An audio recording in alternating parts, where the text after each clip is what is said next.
स्थान पर वो किसी का भी आगमन नहीं हुआ और ये स्थान, ये जिला वेद के प्रचार से वंचित है, तो मैं वहां जाकर के वेद की ज्वाला को जलाऊं। हम सभी लोग बुद्धिजीवी वर्ग हमेशा इस विचार के लिए विचार करता रहता है कि देश ऊपर उठना चाहिए। हमसे बाद में चीन स्वतंत्र हुआ, हमसे बहुत आगे चला गया, और ऐसे बहुत से देश हैं जो हमसे बहुत आगे चले गए, और कुछ देश पाकिस्तान जैसे जो हमसे बहुत नीचे चले गए। पर नीचे वाले को कोई नहीं देखता, ऊपर वाले को देखा करते हैं। तो हमेशा जैसे हमारी प्रतिस्पर्धा चीन से रहती थी उस समय, तो हम लोग नीचे गए, कोई कारण हुआ। कारण क्या हुआ? वेद का मंत्र कहता है कि जिस देश के नागरिक तपस्वी और दीक्षित होते हैं, ये दो शब्द हैं। एक तो तपस्या। अब तपस्या क्या होती है? कहीं जाकर के बैठ करके राम राम जपते रहो, ये कोई तपस्या थोड़ा ही है। तपस्या कहते हैं जो विद्या अध्ययन में मेहनत करता है, जो विद्या ग्रहण करने में तप करता है, और जो स्वास्थ्य को बनाने में तप करता है, वो तपस्या होती है। पानी में खड़े होकर के कुछ ऐसा करना कोई तप नहीं है। खैर कुछ न कुछ लाभ तो मिलेगा। तो हमारे जितने भी पूर्वज थे वो बड़े तपस्वी और दीक्षित थे, तब ये हमारा भारत देश सोने की चिड़िया कहलाया।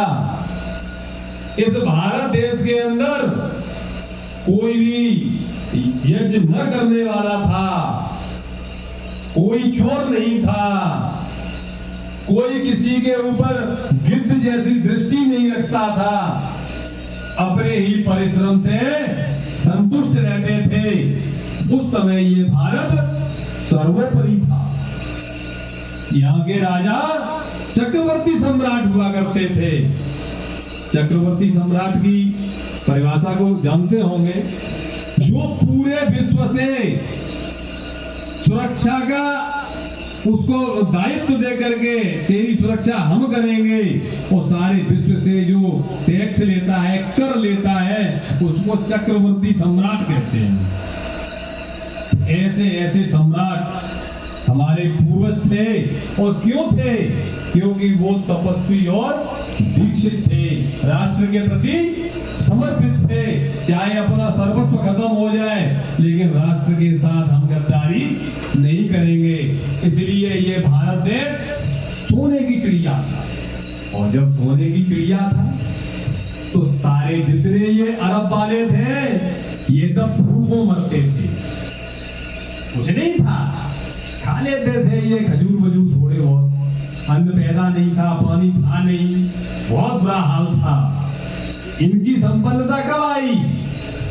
जब पेट्रोल और डीजल का आविष्कार हुआ, तब सारे विश्व का जितना भी सर्वस्व था, धन था, वो अरब राष्ट्रों में जाने लगा। और वो लोग बड़े बड़े महलों में, अट्टालिकाओं में रहने लगे। और जब हमारे यहाँ तपस्या खत्म हुई, राष्ट्र के प्रति समर्पण भाव खत्म हुआ, हम लोग भी दरिद्रता में, गरीबी में, और जहां तक ये हुआ कि जब हमारा अस्तित्व गिरा तो हम पैरों तले रगड़े जाने लगे। जब ऐसा समय आया, तब भी हमारे मनस्वी विचार करने वाले विचारी लोग, स्वामी महर्षि दयानंद आदि ऐसे लोग पैदा हुए जिन्होंने पूर्वजों की याद दिलाई, हमारी पूर्वजों की शिक्षा। स्वामी महर्षि दयानंद का नारा था, वेदों की ओर लौटो। सारा विश्व पाश्चात्य की तरफ दौड़ रहा था, स्वामी दयानंद जी प्राचीनता की तरफ दौड़ रहे थे। और सारे विश्व से टक्कर ली। उन्होंने किससे टक्कर नहीं ली? हिंदुओं से उन्होंने ली, सबसे। उन्होंने कहा कि ये जो तुम कर रहे हो ना, कि ये वेद वो पढ़ेगा, ये नहीं पढ़ेगा, ये जो कंडीशनें लगाई हैं। तो स्वामी महर्षि दयानंद ऐसे एक योद्धा थे जिन्होंने सबके बीच में ये कहा था कि मनुष्य मात्र वेद पढ़ने और पढ़ाने का अधिकारी है।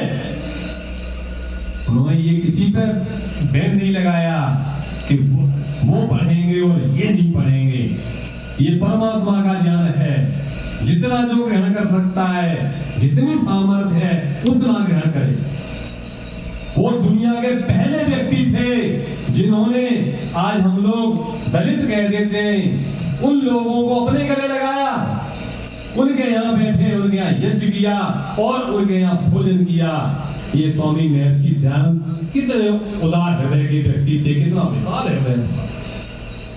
तब हम लोगों को ये दिन देखने को मिले। कांग्रेस के इतिहास के लेखक पट्टाभी सीतारमैया थे, जबकि पट्टाभी सीतारमैया आर्य समाजी नहीं थे, लेकिन उन्होंने इस सत्य को नहीं छिपा पाया कि स्वतंत्रता के आंदोलन में 80% आर्य समाजी थे। इस सत्य को स्वीकार किया। और देखो, हमारे जो बड़े थे, जो हम आज उनकी तपस्या के ऊपर इस स्वतंत्र भारत में बैठे हुए हैं। एक चंद्रशेखर आजाद थे, जिनके बारे में सबने पढ़ा होगा, सबने सुना होगा। काकोरी कांड हुआ था, गिरफ्तारियां हुई, अस्तागुल्ला खान, रामसाद बिस्मिलादी, ये बहुत से लोग पकड़े गए। लेकिन चंद्रशेखर आजाद का विचार था कि मैं कभी पकड़ा नहीं जाऊंगा। जब पहली बार उन्हें बनारस में जब 14 कोड़े लगे थे ना, उसी समय विचार कर लिया था कि अब ये आजाद कभी आजाद ही रहेगा, ये कभी गुलाम किसी का नहीं रहेगा, हथकड़ी नहीं पहनेगा। तो चंद्रशेखर आजाद भूमिगत हो गए, भूमिगत होकर के और वो लखनऊ के पास में किसी गांव में चले गए। वहां पर एक ठाकुर साहब थे जो बड़े अच्छे थे, उनके यहाँ रहना सहना होने लगा।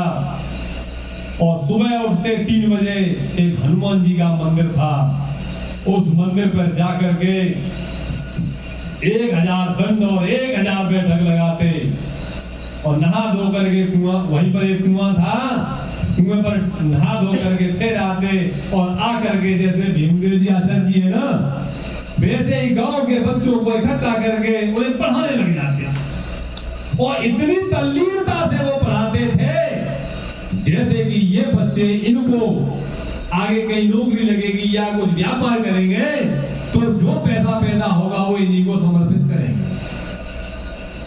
गांव के लोग बहुत प्रसन्न हुए और चंद्रशेखर आजाद जी साधु वेश में थे, लाल कपड़े पहनते थे, खाऊ पहनते थे।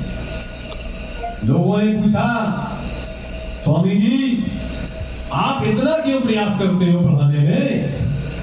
कुछ लोगों की आदत होती है कि आखिरकार इनका मंतव्य क्या है, भाई इनको जानते नहीं, जैसे भीम जी थे, ये कौन आ गए, कहां से आ गए, इनका क्या विचार है, आगे क्या करेंगे।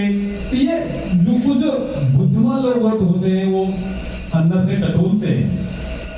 तो चंद्रशेखर आजाद कहा करते थे कि ये मेरे देश की रीढ़ है, आखिरकार देश आगे यही तो भविष्य है और इन्हीं के ऊपर देश चलेगा, देश किसके ऊपर खड़ा होगा। खैर एक दिन विचार आया चंद्रशेखर आजाद जी का, देख के आता हूं क्या गतिविधि हो रही है। तो गतिविधि देखने के लिए वो लखनऊ में आए।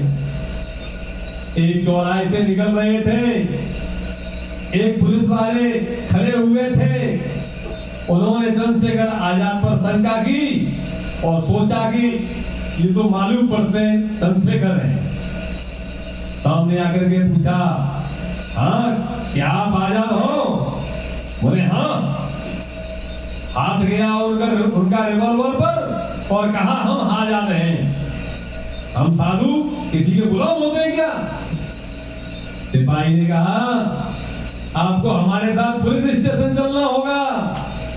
आजाद जी बोले नहीं, मुझे हनुमान जी के उस पर लंगोट चढ़ाने जाना है इतने समय पर। और खाऊं पहने हुए टक टक टक टक करते हुए वो निकल गए। सिपाही डर गया, उसने कहा भाई वास्तव में ये तो हनुमान का ही भगत है, और इस हमारे साथ दिखाई दे रहा था हनुमान की तरह हो गया।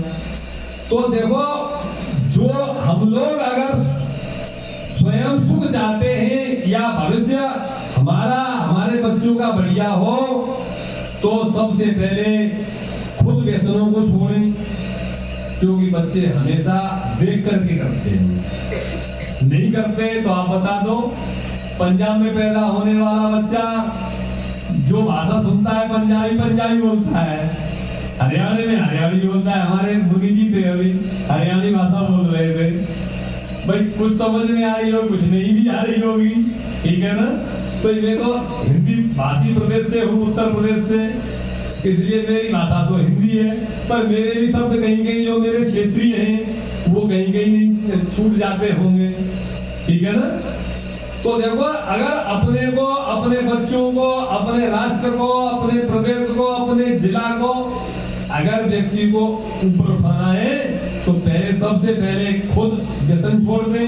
खुद नहीं छोड़ोगे तो बालक नहीं छोड़ेंगे, ये ध्यान रखना। क्यों? बच्चे जो देख के ही करते हैं। देख, आप जैसे बोलेंगे बच्चे बोलेंगे, आप जैसा खाओगे वैसे ही बच्चे खाएंगे, और जैसा करोगे वैसा ही करेंगे। तो भाई गृहस्थियों का जो धन है वो सबसे बड़ा उनकी संतति है, बच्चे। अगर ये बन गए, ये बढ़िया शिक्षित हो गए, बढ़िया गुणवान हो गए, तो भाई आपका तो पूरा भर गया घड़ा संपत्ति से। अगर ये अशिक्षित हो गए, अवगुण इनके अंदर हो गए, तो सबसे बड़े गरीब हो गए। इससे बड़ा गरीब कोई नहीं होगा। तो इसलिए हम सब लोगों को प्रयास करके अपने बच्चों पर ध्यान रखना चाहिए, और हमेशा रह करके उनके ऊपर विचार करना चाहिए कि ये कहीं गलत नहीं हो जाए। और अच्छे लोगों के पास में उनका आना जाना, जैसे आचार्य जी, अगर कोई सुल्फा पीने वाला बाबा होगा तो सुल्फा ही पिलाएगा, ठीक है ना। भाई गांजा पीते हैं ना तो गांजा ही पिलाएगा, शराब पीने वाला शराब पिलाएगा, और ये वेद का अध्ययन पिलाएंगे। जो भी बच्चे यहाँ आते हैं मैं देखता हूँ 2 दिन से छोटे छोटे मंत्र बोलते हैं। जबकि उनसे मंत्र पढ़वाओगे तो मंत्र नहीं बोलना आएगा, लेकिन बोलते हैं क्योंकि सुना ना उन्होंने यहाँ पर। तो इसी के साथ मैं अपनी वाणी को विराम देता हूँ।